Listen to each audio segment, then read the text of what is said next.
ओम शांति। लो प्रभु मिलन की रुत आई, साथ साथ मनन चिंतन कार्यक्रम की भी रुत आ गई।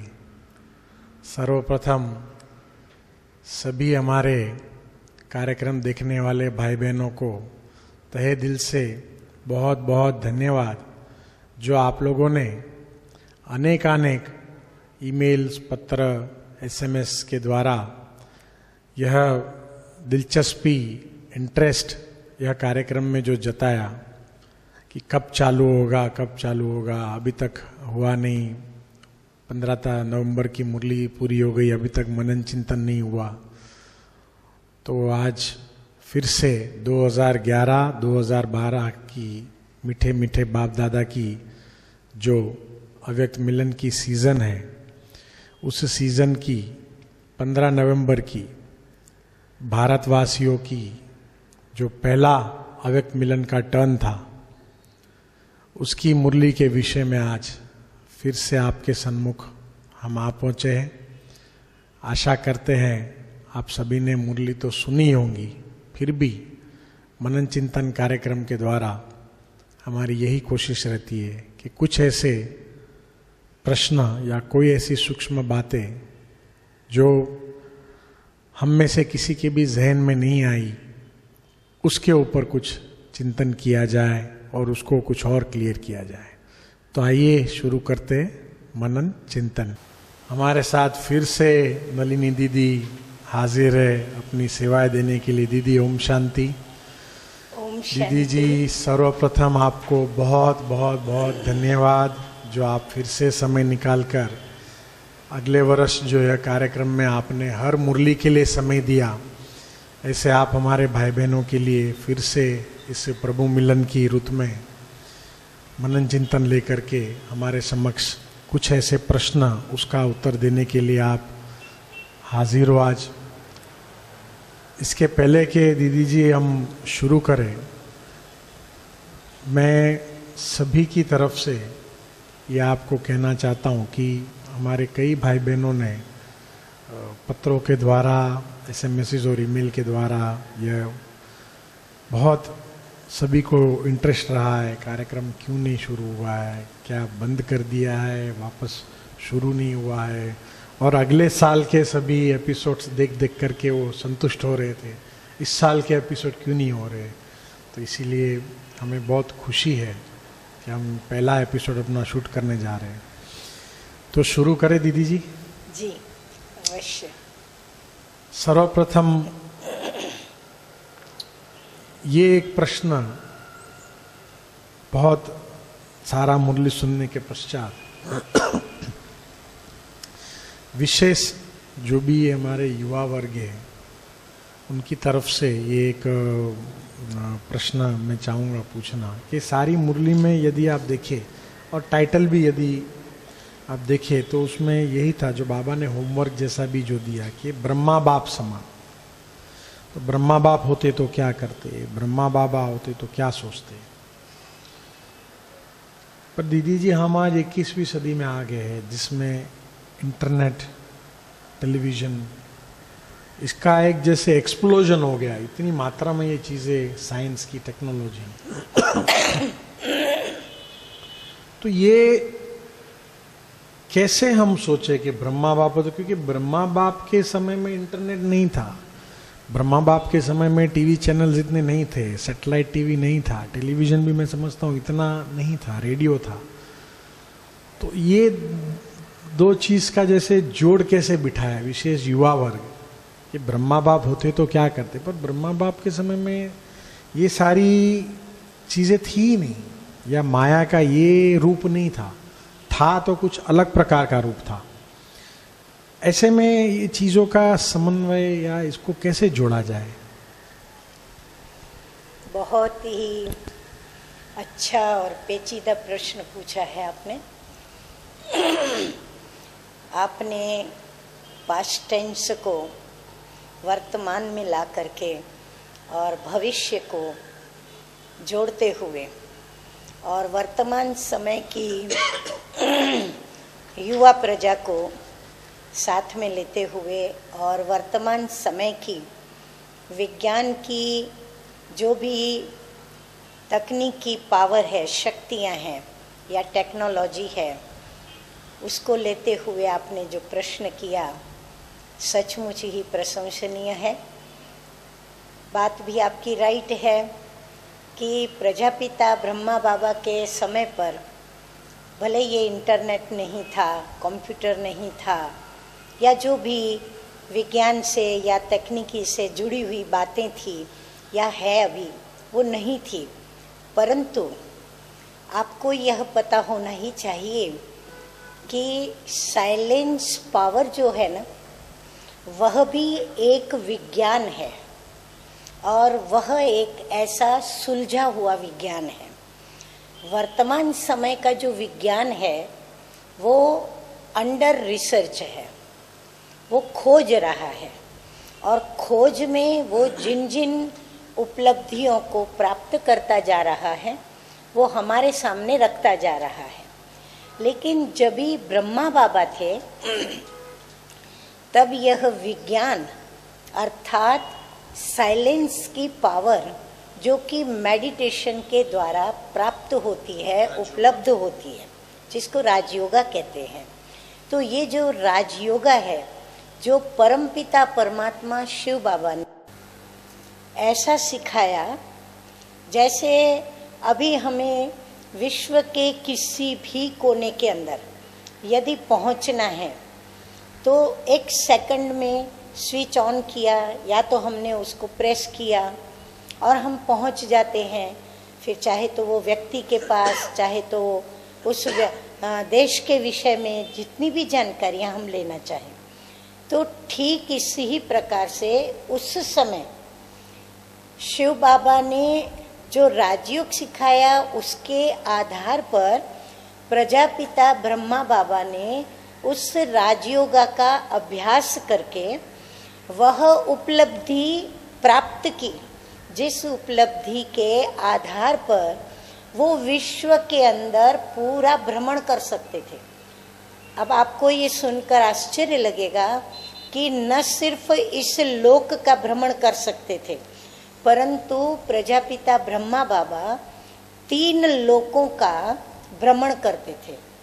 3 लोकों में ये साकार लोक है, दूसरा एक सूक्ष्म लोक है जहाँ ब्रह्मा, विष्णु, शंकर आदि आदि अनेक साक्षात्कार होते हैं, और एक है परम धाम जो शांति धाम है। तो इसका अर्थ दीदी जी ये हुआ कि ये अभी की टेक्नोलॉजी तो फिर भी ठीक है, इसके ऊपर भी बहुत टेक्नोलॉजी ब्रह्मा बाबा के पास थी। बिल्कुल बिल्कुल। So it is very surprising कि हम समझते थे कि ईमेल आ गया, इंटरनेट आ गया, अभी तो बहुत आगे बढ़ गए, पर और अभी आगे जाना है। अभी तो हमें बहुत, जैसे देखो वर्तमान समय जो पढ़ना लिखना नहीं जानते थे तो हमारे समय पर कहते थे वो अनपढ़ है, और अभी जो कंप्यूटर नहीं जानता, इंटरनेट की भाषा नहीं समझते, उनके लिए जैसे कहा जाता है कि वो अनपढ़ है। लेकिन हम आपको ये बताते हैं कि ये आध्यात्मिक मार्ग इतना पूर्ण रूप का और सर्वोच्च शिखरों को प्राप्त है कि उसके आगे अभी का विज्ञान जो है ना, वो कुछ भी नहीं है। तो दीदी जी, क्या ये कहना ठीक रहेगा कि चाहे 2020 भी आ जाए, परंतु तब भी ये प्रिंसिपल्स ऑफ ब्रह्माज लाइफ ये तभी भी कायम रहेंगे, तभी भी इस्तेमाल किए जा सकेंगे, चाहे 2020 आ जाए, चाहे 2025 भी आ जाए, पर तभी भी ब्रह्मा के जीवन के प्रिंसिपल्स वो तब भी लागू होंगे। बिल्कुल, क्योंकि जैसे परमपिता परमात्मा अविनाशी है ना, वैसे उनके द्वारा जो ज्ञान प्राप्त हुआ ब्रह्मा बाबा को और ब्रह्मा बाबा के द्वारा हमें मिलता है, तो वो ज्ञान भी अविनाशी है। और उन्होंने जो ये विज्ञान सिखाया, अर्थात यह जो राजयोग, साइलेंस पावर जो हम बच्चों के अंदर भरी है, वह भी अविनाशी है। तो अविनाशी का मतलब क्या हुआ कि यह तो रहेगा ही। कब तक रहेगा? जब तक सूर्य चांद तारागण हैं, यानी अनादि काल से अनंत काल तक इस ईश्वरीय ज्ञान और सहज राजयोग की महिमा ऐसे ही चलती आती है, चलती आई है और ऐसे ही चलती रहेगी। चलिए, वंडरफुल दीदी जी। ये तो नो मैटर व्हाट, चाहे हम लोग ये कहे कि अभी तो हम कहाँ पहुँच गए, चाहे हम 2010 में हैं, चाहे हम 2011 में हैं, परंतु फिर भी जो हमारे जिसको कहेंगे ट्रेडिशनल प्रिंसिपल्स, वो कल भी ज़रूरी थे, आज भी ज़रूरी है, और आने वाले कल के लिए भी यही प्रिंसिपल्स और मापदंड ज़रूरी रहेंगे। आगे दीदी जी बहुत सारे ऐसे प्रश्न हैं, परंतु छोटा सा एक विराम हम लेंगे। आशा करता हूँ हमारे जो भी युवा भाई बहनें हैं, उन्हें अवश्य ये एक चीज़ तो अच्छी तरह से आदरणीय दीदी जी ने, मैं कहूँगा बहुत सुंदर रीति से समझाई कि no matter what, how much technology has come to this world, but still हम कहेंगे ब्रह्मा बाबा अल्टीमेट टेक्नोलॉजिस्ट कहेंगे हम ब्रह्मा बाबा को। उनके जीवन को देख कर के, चाहे कितना भी हम आगे बढ़े, परंतु उनके जीवन को देख देख कर चलने में, सीखने में सेफ्टी है। छोटा सा अल्प विराम ले रहे हैं, फिर से आपके समक्ष हाजिर होंगे। तब तक देखते रहिए मनन चिंतन।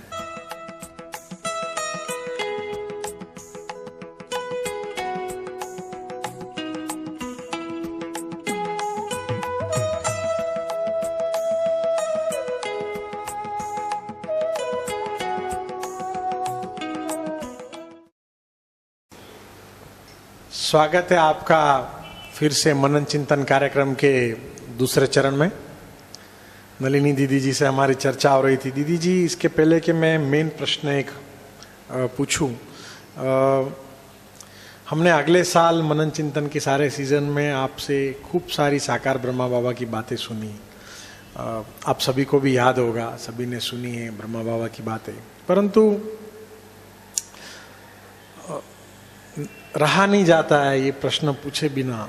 जो ये बाबा ने प्रश्न बच्चों से कर रहे थे, आपके साकार बाबा के अनुभव के आधार से हम ये पूछना चाहते कि जब बाबा ये पूछ रहे थे कि भाई क्या बाबा बटन दबाएं, बच्चों से पूछ रहे थे, थोड़ी एक चिट चैट का रूप जैसे बन गया था। तो फिर पूछा, पहली लाइन वाले बताए, फिर जवाब मिला कि बाबा आप मालिक हो, आप जब चाहो दबाओ। तो बाबा ने कहा नहीं, सत्युग में तो आपको जाना है, तो आप डिसाइड करिए।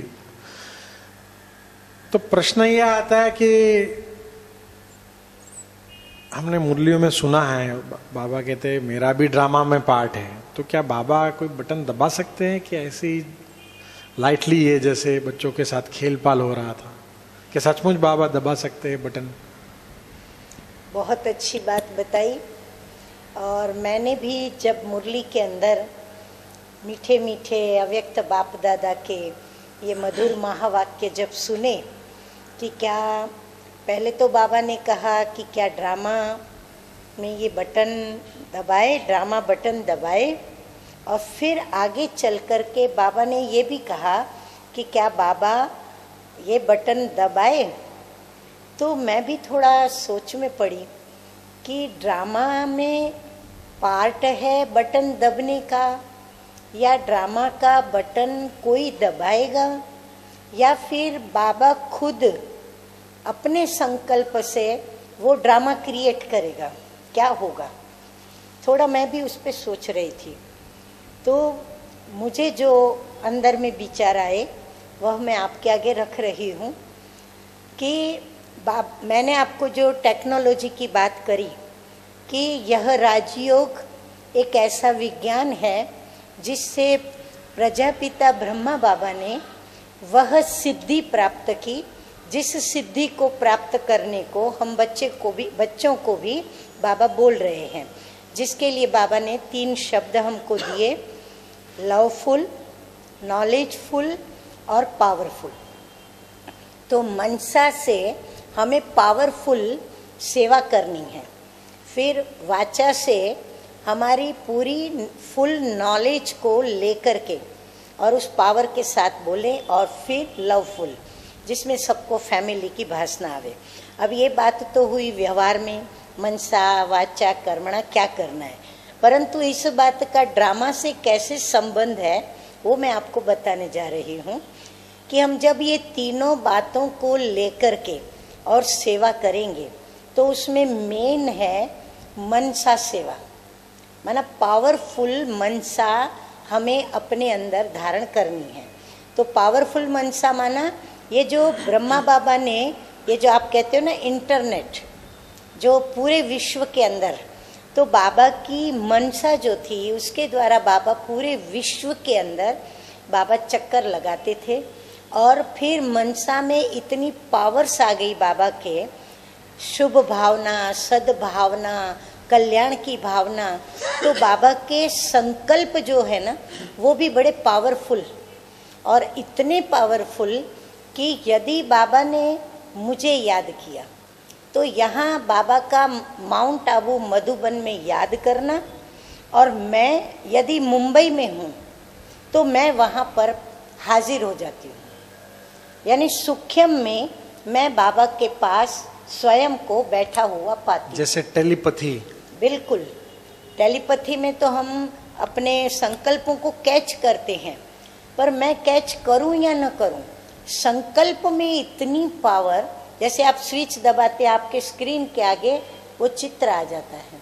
तो ठीक मैं यहाँ से निकल के बाबा के नज़रों के आगे बाबा के पास समीप पहुँच जाती हूँ। जो बाबा ने कहा कि उनको फैमिली की भाषण आए तो वो समीप आवे, तो समीप आने से हम प्रभु के सन्मुख आ जाएंगे। तो बाबा के पास वो पावर थी, वो संकल्प शक्ति थी, जिसको आजकल कहते हैं सिद्धि। तो बाबा के पास वो सात्विक सिद्धि थी, जिस सिद्धि को प्राप्त करने के लिए ये ऋषि मुनि तपस्वी और आजकल के भी कई साधु संत सब इसमें लगे हुए हैं, पर वो सिद्धि को प्राप्त नहीं कर पाते। तो वो सिद्धि ब्रह्मा बाबा ने प्राप्त की थी, और यही कारण है कि ब्रह्मा बाबा की ये जो महावाक्य चला कि मैं बटन दबाऊं या ड्रामा बटन दबाए, तो हम सब जब तैयार हो जाएंगे, बाबा ने कहा आप सभी बच्चे जब दृढ़ संकल्प के साथ कि मुझे बनना ही है, परिवर्तन होना ही है, मुझे करना ही है, तो संपूर्ण बनना ही है, संपन्न बनना ही है, जब ये दृढ़ संकल्प के साथ मेरा परिवर्तन हो ही जाएगा और विश्व का परिवर्तन भी हो ही जाएगा, तो क्या होगा, हम सभी अंदर में एवर रेडी होकर के एक ही संकल्प करेंगे कि हाँ बाबा भले आप बटन दबाओ।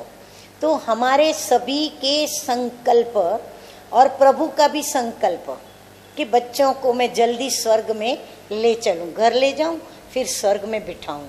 तो हम सभी के संकल्प मिल जाएंगे, टेलीपैथी जैसे। तो जब हम सबके संकल्प मिल जाएंगे तो फिर बाबा हम बच्चों पे खुश होकर के, और बाबा कहेंगे अच्छा बच्चे आप रेडी होकर के आ गए, चलो। ये चलो कहना बाबा का, यही स्विच का ऑन होना है, यही समय का या ड्रामा का सहयोग होगा।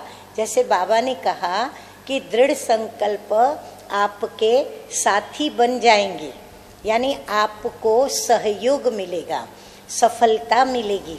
तो ये ब्रह्मा बाबा का संकल्प और हम बच्चों का संकल्प, तो हमारे दृढ़ संकल्प और ब्रह्मा बाबा के दृढ़ संकल्प की यह विजय होगी कि विश्व का परिवर्तन जो हम लोगों ने चैलेंज की है कि होकर ही रहेगा और हम बच्चे करके ही रहेंगे, तो वह संकल्प सिद्ध होगा और इस धरनी का परिवर्तन होगा और इस धरनी पर हमारी स्वर्ग की जो भूमि है, हमारा ये लक्ष्मी नारायण का जो राज्य है, वो आके ही रहेगा।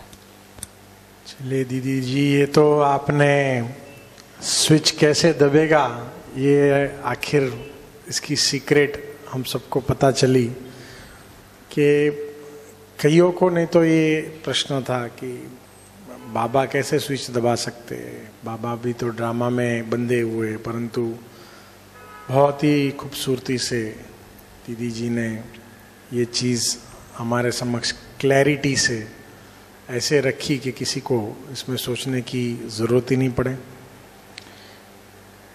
अभी एक फिर से छोटा सा विराम लेकर के हमारे कार्यक्रम के आखिरी चरण में, जो आप सभी का अधिकतर मैंने देखा है, सभी का ये चहिता सेक्शन है, जो आखिरी और तीसरा सेक्शन है, जिसको हम कहते आप सबकी अर्जी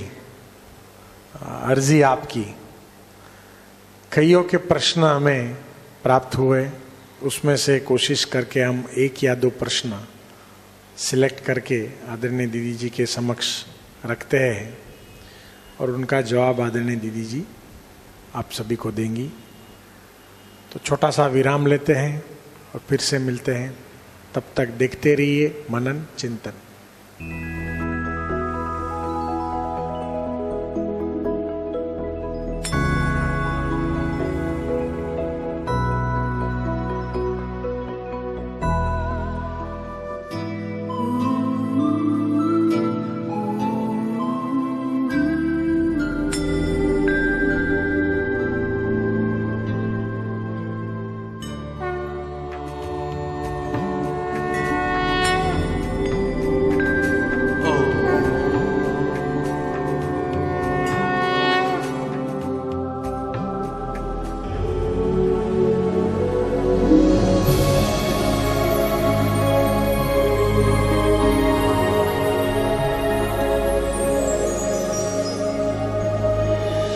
स्वागत है आपका फिर से मनन चिंतन कार्यक्रम में।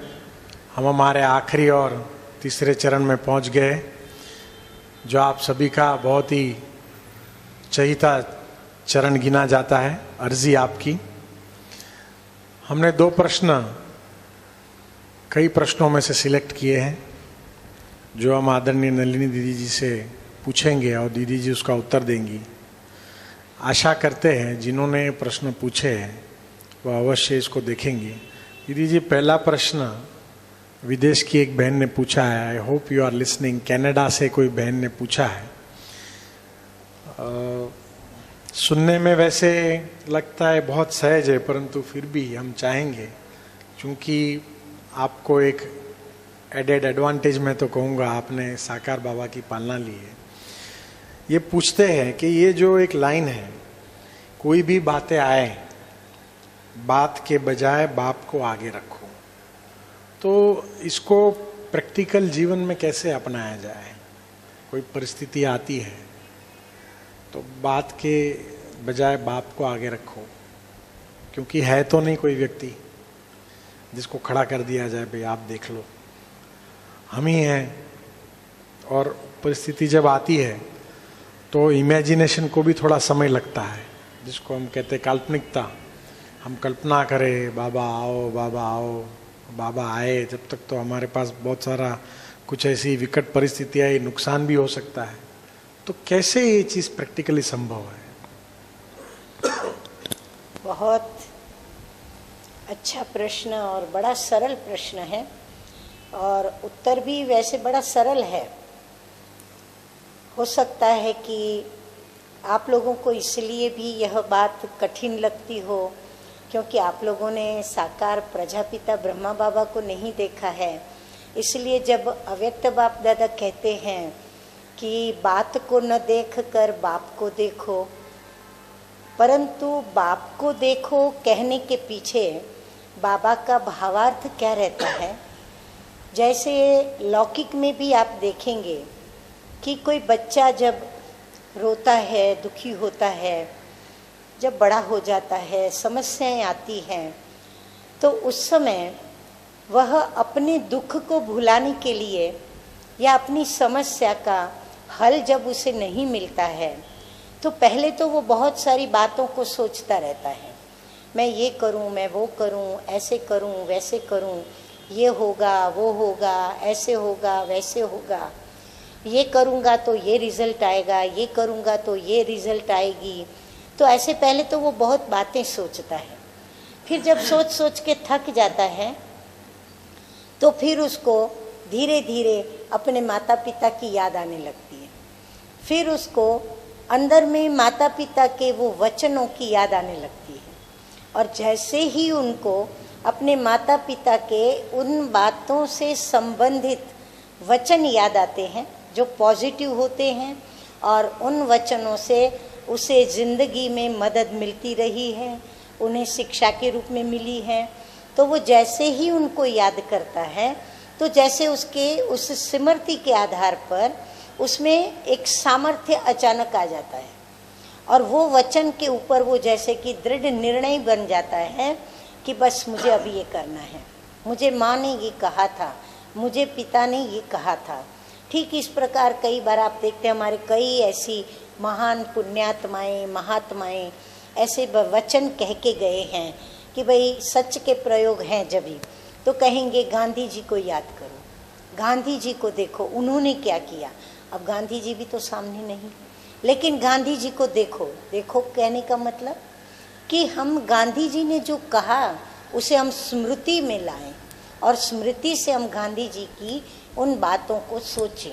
ठीक वैसे ही दीदी जी, क्या ये इतना फास्ट होता है ये प्रक्रिया? क्यों नहीं होगी? यदि आपका मुरलीधर से प्यार है, शिव बाबा और शिव बाबा ने ब्रह्मा बाबा के द्वारा यह ज्ञान मुरली सुनाई, यदि आपका मुरलीधर से प्यार है तो मुरली का यदि आपका अध्ययन गहरा है, मुरली को आप रोज पढ़ते हो, मुरली को रोज सुनते हो, मुरली पर रोज विचार सागर मंथन करते हो, तो आपको तुरंत ही बातों की जगह पर बाप की याद आ जाएगी। और आपका यह जो समय नष्ट हो रहा है ना व्यर्थ सोचों में, बाबा ने कहा ना फुल स्टॉप देना बच्चे सीख जाए, और व्यर्थ से जब मुक्त हो जाएंगे तो वो एवर रेडी बनेंगे। तो एवर रेडी बनने का रास्ता भी यही है। तो बाबा कहते हैं कि बात को न देख के बाप को देखो।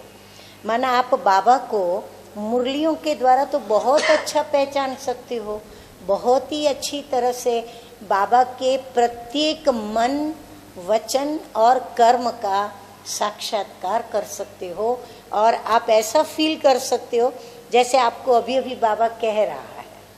It sounds best, मैं समझता हूँ। She has answered your question in a very easy manner. वैसे भी बाबा ने कई बार मुरलियों के द्वारा कहा है कि मैं जब चाहूँ जहाँ चाहूँ कहीं भी एक सेकंड में पहुँच सकता हूँ। तो इसीलिए यदि सही विधि है तो मैं समझता हूँ इट्स नॉट इम्पॉसिबल, और बातें आती है तो हम एक सेकंड में बाप को याद करते हैं तो बाप हाजिर हो सकता है। जी दीदी हाँ, जी। एक बात और याद आती है जो बहुत जरूरी है, खास करके आप विदेशी भाई बहनों के लिए। तो वो बात बाबा की ये है कि बाबा ने एक मुरली में कहा कि यदि बच्चे मुझे दिल से याद करते हैं, मेरा बाबा कहकर यदि हक से बच्चे बाबा को याद करते हैं, तो बाबा प्रैक्टिकल में सामने उपस्थित भी हो जाते हैं। बिल्कुल जैसे साकार में हम बच्चों ने बाबा को देखा, बाबा को सुना, ऐसे हम इस राज योगा के द्वारा, इस अद्भुत आध्यात्मिक विज्ञान के द्वारा, इस आध्यात्मिक इंटरनेट के द्वारा, टेक्नोलॉजी के द्वारा हम बाबा को अपने सन्मुख रोज बिठा सकते हैं, बातें कर सकते हैं। बाबा के अंग संग हम हाथ पकड़ते हुए चल भी सकते हैं, और पल पल जैसे फ़ोन किया जाता है तुरंत जवाब मिलता है। बस यहाँ 0 नंबर लगा दिया, मैं भी 0 आत्मा हूँ, वह भी 0 आत्मा है। 0 से मतलब हीरो, हीरो का मतलब डायमंड, हीरा। तो हम आत्मा अगर ऐसे बाबा को याद करेंगे और नंबर जोड़ेंगे, अर्थात हम एकाग्रता से, कंसंट्रेशन के साथ बाबा को मेरा बाबा कह के याद करेंगे, तो बाबा तो आपके सामने ही, आपके समीप है, पास है। So this comes from an expert। दीदी जी, आपको तो सालों का अनुभव है, परंतु आप लोग कोशिश करके, हम चाहेंगे जैसा नलिनी दीदी कह रही है ऐसा एक बार कोशिश सबको करनी चाहिए।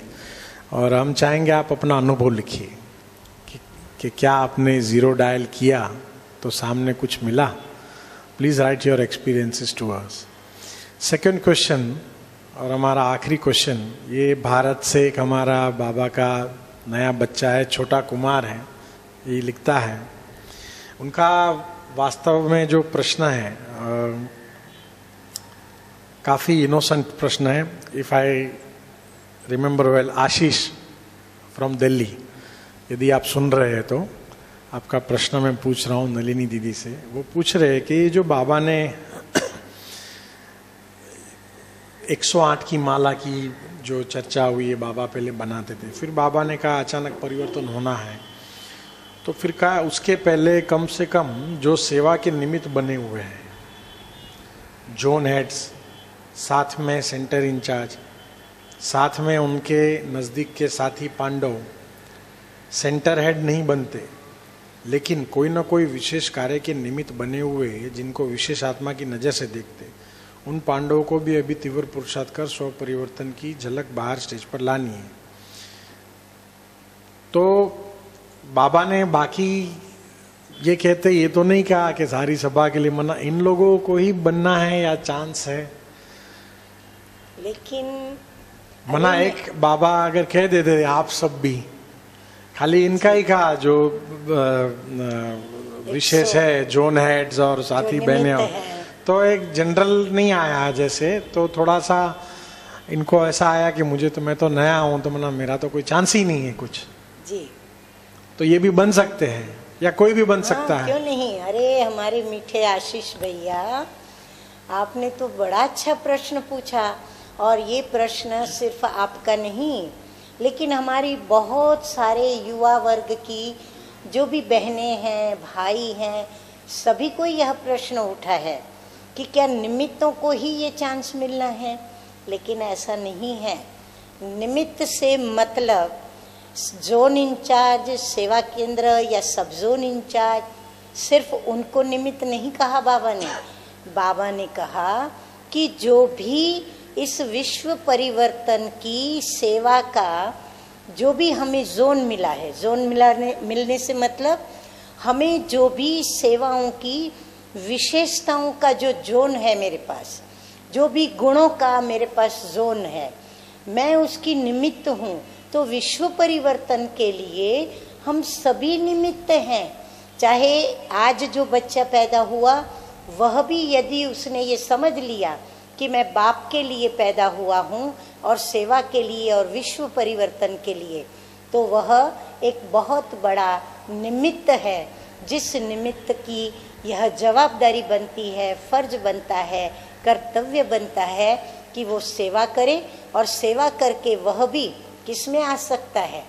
बाबा कहते हैं 108 दाने की माला के अंदर वो आ सकता है। इसीलिए मेरे मीठे भैया आशीष, ये मत सोचना, नहीं तो तेरे अंदर अलबेलापन आ जाएगा कि मुझे थोड़े ही बाबा ने कहा है। नहीं, बाबा ने तो एक एक बच्चे को कहा है। तू अपने को बाबा का बच्चा कहता है ना, तो जब तू अपने को बाबा का बच्चा कहता है तो क्या तू वर्षे का अधिकारी नहीं? क्या तू बाबा की गले का माला का मन का नहीं? क्या तू बाबा के गले का हार नहीं? इसलिए मीठे बच्चे, बाबा के लाडले बच्चे, ये कभी मत सोचना कि ये सिर्फ उन लोगों के लिए कहा है। नहीं, सभी के लिए हमारे मीठे मीठे बाबा ने ये कहा हुआ है। ठीक है, चलिए, मैं समझता हूँ 2 लकी लोगों को अपने प्रश्नों का जवाब मिल गया। आगे कईयों के प्रश्न हम जानते हैं, परंतु समय की अवधि को देखते हुए हम कोई भी 2 प्रश्न ऐसे पसंद करते हैं कि जो सबका कॉमन प्रश्न हो जाए और हर एक को इसका जवाब से कई दूसरे प्रश्न के भी जवाब मिल जाए। आशा करता हूँ आप सभी को यह मनन चिंतन का सीजन का पहला एपिसोड पसंद आया होगा। आप हमें लिख सकते हैं, कार्यक्रम के अंत में हमारा ईमेल एड्रेस या टेलीफोन नंबर से आप SMS भी कर सकते हैं। जो भी आपके सुझाव हो, जो भी आपके विचार हो, आप उसको ईमेल, पत्र या टेलीफोन द्वारा SMS करके हमें पहुंचा सकते हैं। अच्छा, आपसे विदाई लेते हैं। बहुत बहुत आज का एपिसोड बढ़िया रहा। दीदी जी, आपने समय निकालकर बहुत सुंदर जवाब सभी को दिए। फिर से मिलेंगे। अगली मुरली 30 नवंबर को बाप दादा पधार रहे हैं। कोशिश करेंगे जल्द से जल्द आपके समक्ष नया एपिसोड लेकर हम हाजिर हो। तब तक देखते रहिए मनन चिंतन, करते रहिए मनन चिंतन। ओम शांति। ओम शांति।